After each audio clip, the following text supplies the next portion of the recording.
नमस्कार दोस्तों, आपका हमारे इस YouTube चैनल श्री हरि बोल में बहुत बहुत स्वागत है।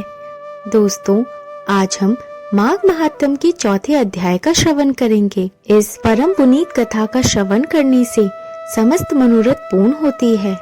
कथा सुनने से पहले दोस्तों, अगर आपने हमारे इस YouTube चैनल को सब्सक्राइब नहीं किया है तो इस चैनल को सब्सक्राइब करें, बेल आइकन दबाएं ताकि हमारी नई वीडियो की नोटिफिकेशन आप तक सबसे पहले पहुंचे।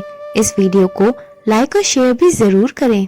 चौथा अध्याय। वशिष्ठ जी बोले, हे राजन, जब भृगु जी अपनी तपस्या में लीन थे तो विद्याधरों का एक दंपति उनके पास पहुंचा।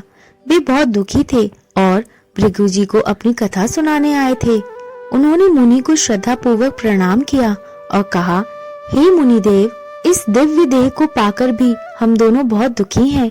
मेरी भार्या परम सुंदरी और नृत्य एवं संगीत में प्रवीण है। यह वीणा बजाने में दक्ष है। इसके वीणा वादक की महर्षि नारद ने भी प्रशंसा की है। संगीत के ज्ञाता इंद्र भी इससे प्रभावित हैं। भगवान महादेव जी भी इसकी संगीत विद्या से प्रसन्न हैं। ऐसी परम सुंदरी और गुणवती भार्या को पाकर भी मैं सुखी नहीं हूँ। कहाँ यह रूपवती मेरी भार्या और कहाँ व्याघ्र के मुख वाला। मैं इसी चिंता से परेशान एवं दुखी रहता हूँ। उस विद्याधर की बात को सुनकर त्रिकालज्ञ भृगु जी मुस्कुराकर बोले, हे विद्याधर, हर प्राणी को कर्मों के अनुसार फल प्राप्त होता है।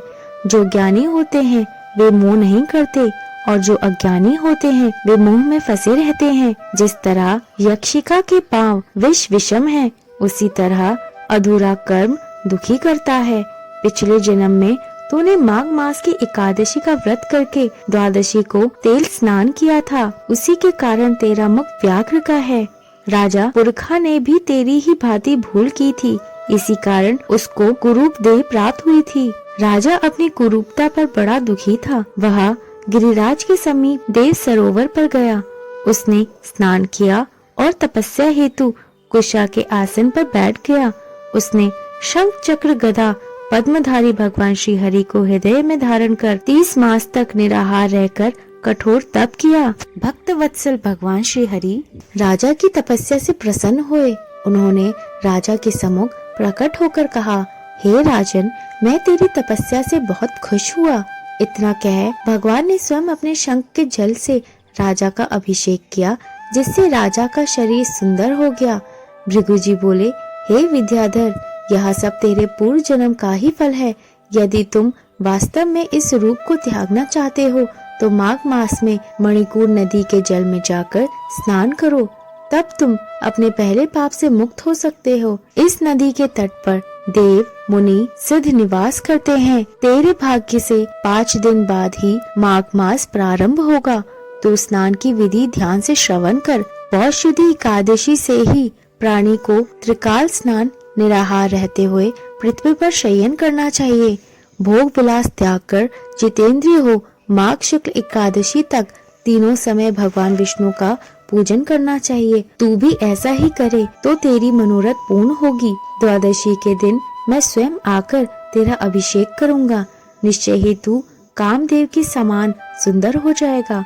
इतना कह भृगु जी ने फिर कहा, हे विद्याधर, माघ स्नान प्राणी के समस्त पापों को नष्ट करने वाला है। इसका फल तप और यज्ञ से भी श्रेष्ठ है। पुष्कर, कुरुक्षेत्र, ब्रह्मावर्त, मायापुरी, काशी, प्रयाग, सागर संगम के 10 वर्ष तक निरंतर स्नान से जो फल प्राप्त होता है, उस प्राणी को माघ स्नान में केवल 3 दिन के स्नान से ही प्राप्त हो जाता है। जो स्वर्ग की कामना करते हैं वे मकर के सूर्य में स्नान करें।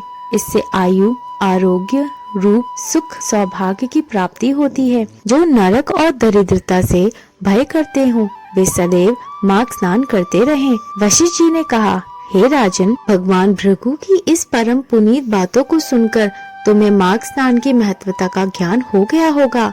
यह स्नान अनेक फलों को देने वाला है। सकाम अथवा निष्काम भाव से प्राणी को चाहिए कि वह माघ मास में स्नान करे। उसे इस लोक में समस्त सुखों की प्राप्ति होगी और वह परलोक में भी समस्त सुख पाता है।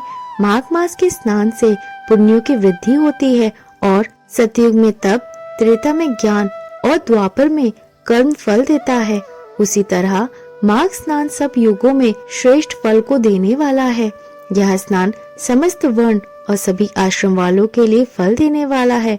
वशिष्ठ जी बोले, हे राजन, भृगु जी के समझाने पर उन विद्याधर ने अपनी स्त्री के साथ आश्रम के पास झरने में ही विधि पूर्वक माघ स्नान किया।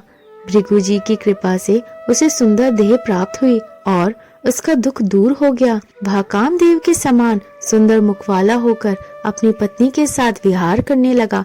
तपस्या पूर्ण करके भृगु जी अपने शिष्यों सहित पर्वत से उतर के अपने आश्रम को चले आए। हे राजन, जो इस परम पुनीत कथा का श्रवण करता है उसके समस्त मनोरथ पूर्ण होते हैं। इति माघ महात्म चौथा अध्याय संपूर्ण।